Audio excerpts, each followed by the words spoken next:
나는 그날 애들 얼굴을 제대로 보지 않았습니다. 서류를 읽는 동안에도 누가 어떤 표정을 짓고 있는지 확인하지 않았습니다. 대신 한 사람만 봤습니다. 끝자리에서 가만히 앉아있던 그 애였습니다.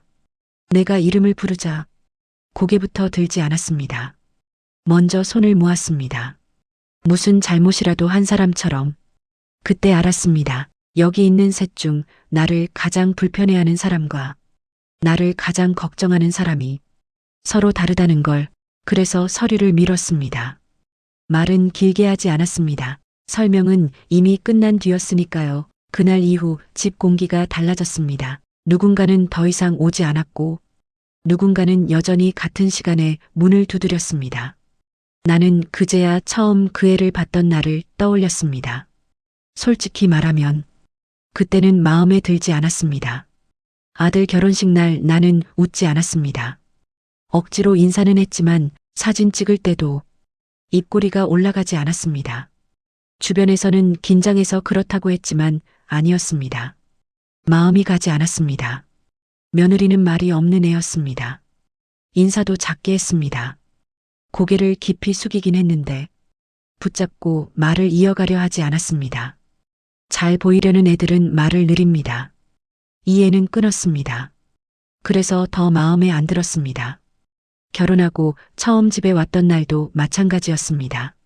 아들은 평소처럼 소파에 앉아 휴대폰부터 받고 나는 일부러 거실 가운데 서 있었습니다. 보통은 앉으라고 손을 잡거나 의자를 권합니다. 그 애는 그러지 않았습니다. 대신 슬리퍼를 내 쪽으로 돌려놓았습니다. 발 방향 맞춰 2번 고쳐놨습니다. 그리고 물을 가져왔습니다. 컵을 탁자 가운데 두지 않았습니다. 내 손 닿는 위치에 붙여놓았습니다. 내가 앉은 뒤에야 한 발 물러섰습니다. 말은 없었습니다. 그래서 더 어색했습니다. 요즘은 인사도 안 시키냐? 내가 아들에게 말했습니다. 아들은 웃었습니다. 엄마, 또 시작이다. 그 애는 변명하지 않았습니다. 대신 부엌으로 들어갔습니다. 잠깐 후 냄비 뚜껑 여는 소리가 났습니다. 불 조절하는 소리가 이어졌습니다. 타이머를 맞추는 소리도 들렸습니다. 나는 일부러 거실에 오래 앉아 있었습니다. 며느리가 다시 나오길 기다렸습니다.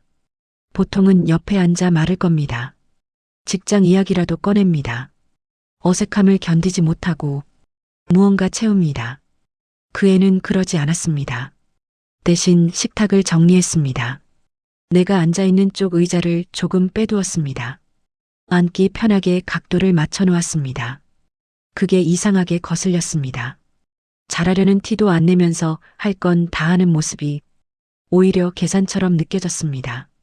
나는 자리에서 일어났습니다. 간다. 붙잡을 거라 생각했습니다. 최소한 한 번은 더 있다. 가라 할 줄 알았습니다. 그 애는 말하지 않았습니다. 현관문을 열며 한마디만 했습니다. 비 온대요. 우산도 내밀지 않았고 배웅도 나오지 않았습니다. 문이 닫히고 계단을 내려오는데 괜히 더 기분이 나빴습니다. 며느리라면 조금 더 애써야 맞다고 생각했으니까요.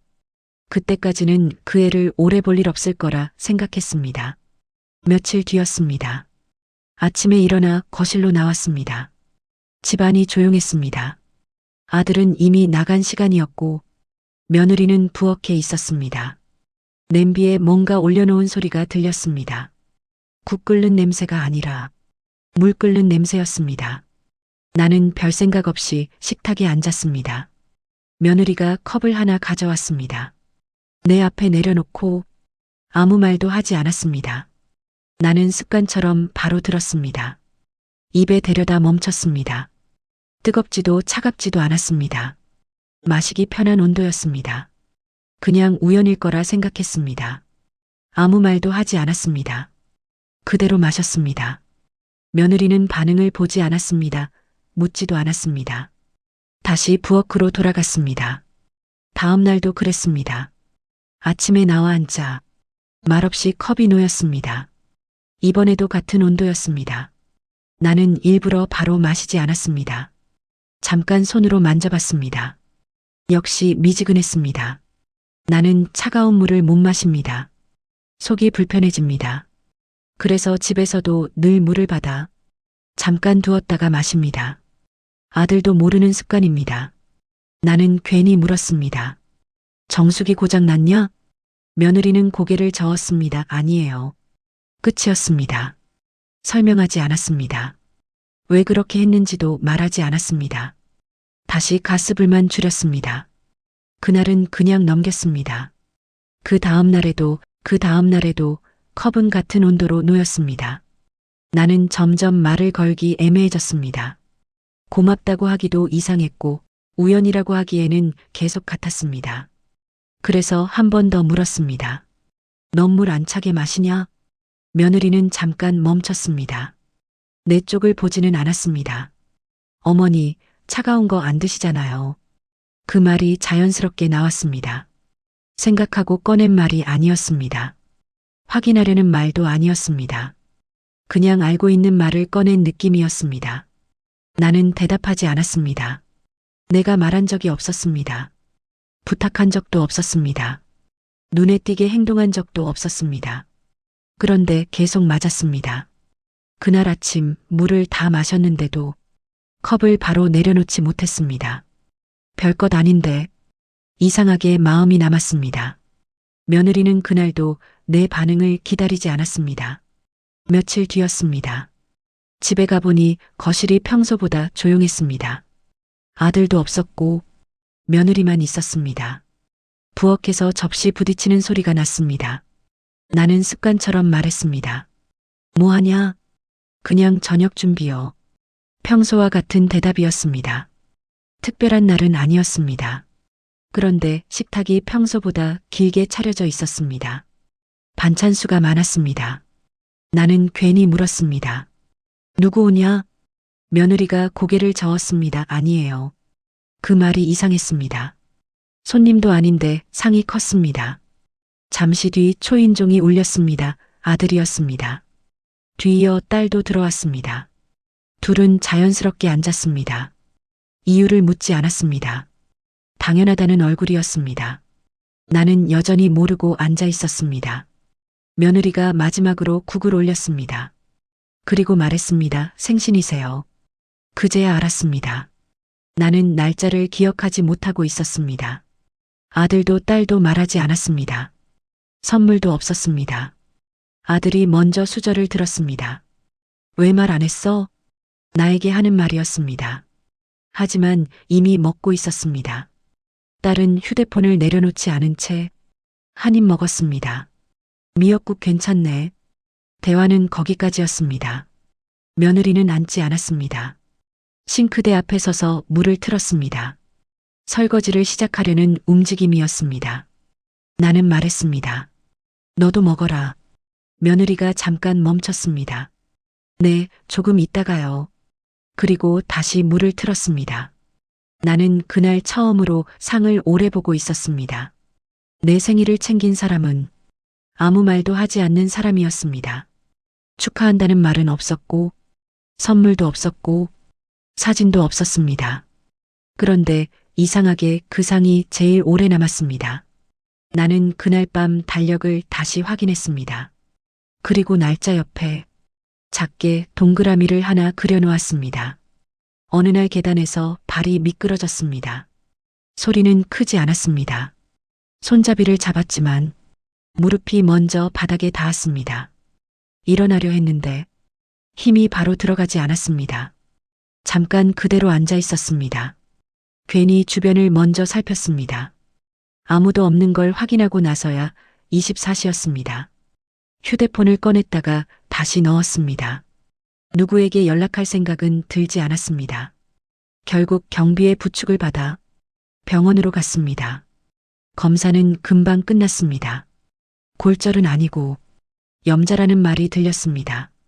대기실 의자에 앉자마자 피로가 먼저 내려앉았습니다. 간호사가 보호자 여부를 물었을 때 고개를 저었습니다. 잠시 후 문이 열렸습니다. 며느리였습니다. 급하게 나온 사람의 모습이었습니다. 외투가 제대로 여며지지 않았고 머리카락 끝이 젖어 있었습니다. 숨이 고르지 않았습니다. 나는 먼저 이유를 찾았습니다. 연락한 적 없다는 생각이 먼저 떠올랐습니다. 며느리는 설명을 길게 하지 않았습니다. 경비에게 들었다는 말만 남겼습니다. 그 뒤로는 아무 말도 보태지 않았습니다. 의자에 앉지 않았습니다. 내 이름이 불릴 때까지 옆에 서 있었습니다. 진료실에서도 대신 묻는 쪽이었습니다. 밤에 통증이 심해질 때의 대처와 집에서 해야 할 동작을 다시 확인했습니다. 나는 괜찮다고 말하려다 그만두었습니다. 집으로 돌아와 소파에 앉자 며느리가 발 받침을 가져왔습니다. 높이를 맞추느라 2번 놓았다가 다시 고쳤습니다. 나는 내일 오지 말라고 했습니다. 회사 때문이라고 생각했습니다. 며느리는 잠깐 멈췄다가 이미 반차를 냈다고 말했습니다. 그날 밤 무릎보다 마음이 더 불편했습니다. 연락하지 않았는데 왜 제일 먼저 온 건지 계속 생각했습니다. 그날은 비가 많이 왔습니다. 지붕을 때리는 소리가 텔레비전 소리를 덮을 정도였습니다. 저녁 무렵 휴대폰이 울렸습니다. 며느리였습니다. 받자마자 말이 들렸습니다. 목소리가 평소보다 가까웠습니다. 나는 창밖을 봤습니다. 비는 더 굵어지고 있었습니다. 대수롭지 않게 말하고 끊으려 했습니다. 괜히 걱정할까 싶어서였습니다. 그런데 통화가 끊겼습니다. 다시 걸어도 연결되지 않았습니다. 잠깐 이상했습니다. 그러다 그냥 넘어가려 했습니다. 초인종이 울렸습니다. 문을 열자 며느리가 서 있었습니다. 우산이 반쯤 뒤집혀 있었고 어깨가 젖어 있었습니다. 숨이 고른 상태가 아니었습니다.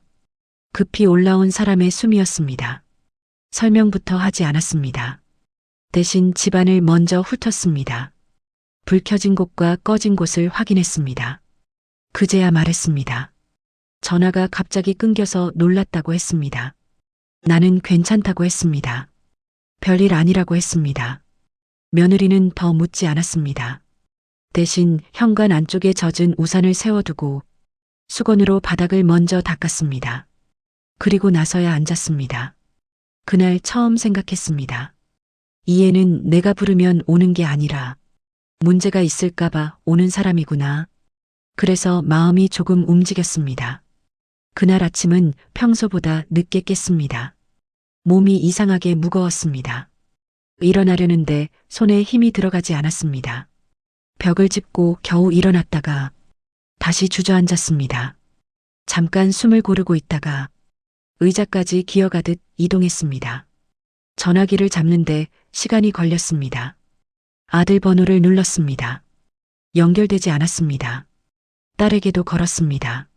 벨만 울렸습니다. 며느리 번호를 누른 건 마지막이었습니다. 받자마자 아무 말도 하지 않았습니다. 숨소리만 들렸습니다. 잠깐 정적이 흐르더니 전화가 바로 끊겼습니다. 10분도 지나지 않아 문 두드리는 소리가 들렸습니다. 초인종이 아니라 문을 두드리는 소리였습니다. 급하게 온 사람의 소리였습니다. 문을 열자 며느리가 서 있었습니다. 외투도 제대로 잠그지 않은 상태였습니다. 머리도 묶다 만 모습이었습니다. 집안을 확인하듯 한번 보고 바로 내 팔을 잡았습니다. 무슨 상황인지 묻지 않았습니다. 대신 신발을 내 쪽으로 돌려놓고 앉을 시간을 주지 않았습니다. 병원으로 가는 동안 설명을 하지 않았습니다. 대신 창문을 조금 열어 숨쉬기 편하게 만들었습니다. 접수대에서 보호자 이름을 묻자 잠깐 멈췄다가 자기 이름을 먼저 적었습니다. 나는 그걸 보고 있었습니다. 아들은 도착하지 않았고 딸은 나중에 전화만 했습니다. 그날 대기실 의자에 앉아 처음 생각했습니다. 내 일이 생겼을 때 가장 먼저 움직이는 사람이 누군지. 그날은 내가 먼저 전화를 했습니다. 가스불을 껐는지 기억이 나지 않았습니다. 집을 나와 버스를 탄 뒤였습니다. 내릴까 말까 하다 그냥 전화를 걸었습니다. 아들은 받지 않았습니다. 딸도 받지 않았습니다. 며느리에게 걸었습니다.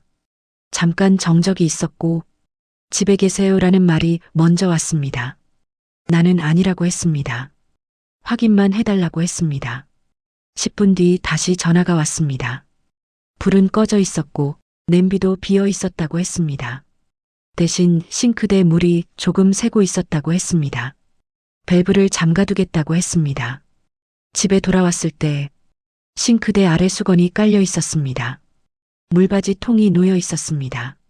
미끄러지지 않게 의자가 옆으로 밀려 있었습니다. 묻지 않았는데 다음에 내가 먼저 볼 곳이 정리돼 있었습니다. 현관을 나서며 며느리가 말했습니다. 문단속 한 번 더 확인하고 가겠다고 했습니다. 그날 이후 나는 외출하고 나면 가스보다 먼저 누가 떠올랐습니다. 그날은 내가 전화를 받지 못했습니다. 낮잠이 길어졌습니다. 휴대폰은 방에 있었고 거실에서 깨었을 때 이미 몇 통이 지나 있었습니다. 아들이었습니다. 잠깐 있다가 다시 전화가 왔습니다. 이번엔 받았습니다. 목소리는 급하지 않았습니다. 확인하는 말부터 나왔습니다. 집에 있는지 물었습니다. 대답하자 바로 말을 이었습니다. 요양원 이야기를 꺼냈습니다. 혼자 지내는 게 위험하다고 했습니다. 말은 걱정처럼 들렸지만 날짜부터 먼저 나왔습니다. 다음 주 상담이 가능하다고 했습니다. 나는 바로 대답하지 않았습니다. 잠깐 듣고만 있었습니다. 통화가 끝나고 나서야 문자가 하나 더 와 있었습니다. 며느리였습니다. 전화 못 받으셔서요. 괜찮으세요? 잠깐 뒤 다시 올렸습니다. 이번엔 초인종이었습니다. 문을 열자 며느리가 서 있었습니다. 손에는 아무것도 없었습니다. 그냥 옷모습이었습니다. 집 안을 한번 보고 내 얼굴을 먼저 확인했습니다. 그리고 나서야 안으로 들어왔습니다. 나는 그때 처음 생각했습니다. 나를 어디에 둘지 먼저 정하는 사람과 내가 지금 괜찮은지 먼저 보는 사람은 같은 마음이 아니라는 걸. 그래서 그날 밤 결정을 내렸습니다. 며칠 뒤 아이들을 불렀습니다. 평소처럼 저녁에 오라고만 했습니다. 특별한 날처럼 만들고 싶지 않았습니다. 식탁 위에는 봉투 하나만 두었습니다. 반찬도 과일도 올리지 않았습니다. 말을 길게 하지 않으려는 준비였습니다. 아들이 먼저 도착했습니다. 들어오자마자 봉투를 받습니다. 무슨 서류냐고 물었습니다. 대답하지 않았습니다. 딸이 뒤이어 들어왔습니다. 가방을 내려놓으며 눈으로 봉투부터 확인했습니다. 표정이 먼저 굳었습니다. 며느리는 가장 나중에 들어왔습니다. 바로 앉지 않았습니다. 늘 그랬듯 부엌 쪽에 잠깐 서 있다가 내가 부르자 그제야 의자 끝에 앉았습니다. 나는 그 모습을 한번 훑어봤습니다. 그리고 봉투를 밀었습니다. 아들이 먼저 열었습니다. 종이를 넘기는 속도가 점점 느려졌습니다. 딸이 빼앗듯 확인했습니다. 둘 다 바로 말을 하지 못했습니다. 명예 이전 서류였습니다. 집과 예금이 한 사람 이름으로 되어 있었습니다. 며느리는 끝까지 서류를 보지 않았습니다. 자기 이야기가 아니라는 얼굴이었습니다. 내 쪽만 보고 있었습니다. 그때 처음 입을 열었습니다. 누가 더 잘해서가 아니라 누가 나를 덜 불편하게 했는지 정리한 거라고 말했습니다. 같이 살자던 말은 많았지만 내가 있는 시간에 맞춰 움직이던 사람은 하나였다고 말했습니다. 아들은 이유를 묻지 않았습니다. 딸은 한 번 더 확인만 했습니다. 며느리는 아무 말도 하지 않았습니다. 대신 고개를 숙였습니다. 이미 지난달에 이전을 끝냈다고 말했습니다. 되돌릴 수 없다고 덧붙였습니다. 그날 대화는 길지 않았습니다. 아들은 필요한 서류만 챙겨나갔습니다. 그 뒤로 한동안 오지 않았습니다. 딸은 며칠 뒤 전화가 왔습니다. 안부 대신 절차만 물었습니다. 통화는 짧았습니다. 며느리는 다음 날도 같은 시간에 왔습니다. 약 시간을 물었고 저녁 반찬을 확인했습니다. 달라진 건 나였습니다. 밤에 깨면 먼저 휴대폰을 찾던 습관이 없어졌습니다. 누군가께 있기를 기대하지 않아도 됐기 때문입니다. 비 오는 날이면 창문을 확인했습니다. 예전에는 문단속보다 전화를 먼저 걸었습니다. 지금은 발소리가 먼저 들릴 걸 알고 있었습니다. 몸이 불편한 날이면 약 시간을 계산하지 않았습니다. 묵기 전에 정해진 시간에 초인종이 울렸습니다. 나는 그제야 알았습니다. 나를 걱정한다는 말과 내 시간을 알고 움직이는 행동은 다르다는 걸. 아이들은 늘 나중이었습니다. 바쁜 날이 끝난 뒤, 시간이 남을 때, 생각나면 들르는 사람이었습니다. 그래서 나는 기다리는 쪽이었습니다. 며느리는 반대였습니다. 내 하루가 먼저였고, 자기 일은 그 다음이었습니다. 나는 처음으로 누군가의 일정에 끼어들어가는 사람이 아니라 기준이 되는 사람이었습니다. 그래서 남겼습니다. 잘해서가 아니라 이미 그렇게 살고 있었기 때문입니다. 그날 이후 아이들은 가끔 안부를 묻고 필요한 서류를 찾는 사이가 됐습니다. 예전처럼 집 이야기를 꺼내지는 않았습니다. 며느리는 변하지 않았습니다. 여전히 같은 시간에 오고 같은 순서로 움직였습니다. 그리고 나는 더 이상 결정에 대해 생각하지 않았습니다. 이미 오래전부터 정해져 있던 일이었으니까요.